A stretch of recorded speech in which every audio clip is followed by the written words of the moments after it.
আজকে সেন্টারে সার্টিফিকেট দেওয়া হচ্ছে। ফলো করবে।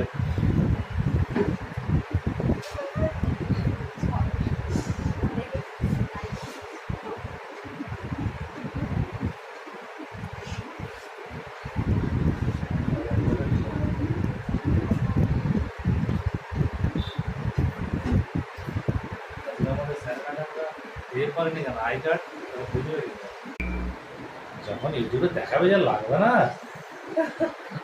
আজকে এদেরও সব সার্টিফিকেট বার হয়েছে, একজন দুটো করেই পেয়েছে, ডিসিএ ডিটিপি। অনেকে ডিসিএ আগে পেয়ে গেছে, তারা এখন ডিটিপি পেয়েছে।